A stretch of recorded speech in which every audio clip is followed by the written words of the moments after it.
아픈 아이에게 약을 쓰지 않고 자연스럽게 치유한다는 인터넷 카페가 아동 학대 논란에 휩싸이면서 급기야 경찰에 고발당하는 일까지 벌어졌습니다.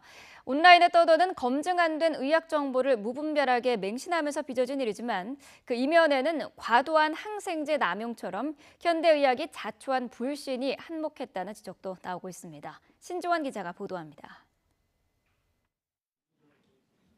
아토피에 걸린 아이의 온몸이 피딱지로 뒤덮여 있습니다. 화상 입은 아이는 피부가 벗겨지도록 상태가 심각하지만 병원 치료 대신 40도 온수로 목욕시키라고 조언합니다. 이른바 자연적으로 면역력을 키우게 해준다는 인터넷 카페에 올라온 사연들입니다. 언뜻 황당해 보이지만 카페 회원만 6만 명이 넘을 정도로 부모들의 큰 관심을 받고 있습니다. 카페에서는 면역을 길러준다며 일부러 수두를 옮기는 이른바 수두 파티까지 권장합니다. 나이가 드는 사람이 앓을수록 더 고통스럽고 후유증도 더 심해요. 어릴 때는 별로 문제가 되지 않고요. 근데 생소하다는 이유만으로 다들 관심도 안 가졌어요.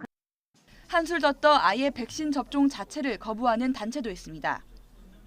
독감 예방접종을 하면 호흡기 질환에 걸릴 확률이 5배 이상 높아지고 백신 때문에 소아마비가 발생할 수도 있다고 주장합니다.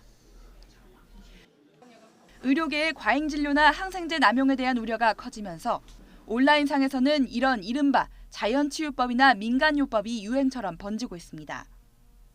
실제 우리나라 영유아 한 명당 항생제 처방 건수는 미국의 3배가 넘는 수준입니다. 3살배기 아들이 아토피로 고생하던 박모 씨도 고민 끝에 지난 1월 자연치유 카페에 가입했습니다. 약을 안 쓰고도 자연적으로 건강하게 해준다는 글을 보고 혹시나 하는 기대감에 자연치료법을 따라했습니다. 아토피에 약을 쓰면은 이게 고쳐지는 게 아니라 그 증상들을 그 몸 안에 숨기는 거라고. 자연치유로 치유를 하면 이제 평생 재발도 안 하고 면역력 좋은 아이로 평생 건강하게 자란다고 해서. 하지만 전문가들은 검증 안 된 민간요법이 되레 건강을 해칠 수 있다며 경고합니다. 면역학적으로 완전히 틀린 얘기입니다. 안 아프고 치료를 할 수 있는 방법이 있는데 굳이 일부러 아프게 할 필요는 없는 거죠. 다른 부모들도 이해할 수 없다는 반응이 많습니다.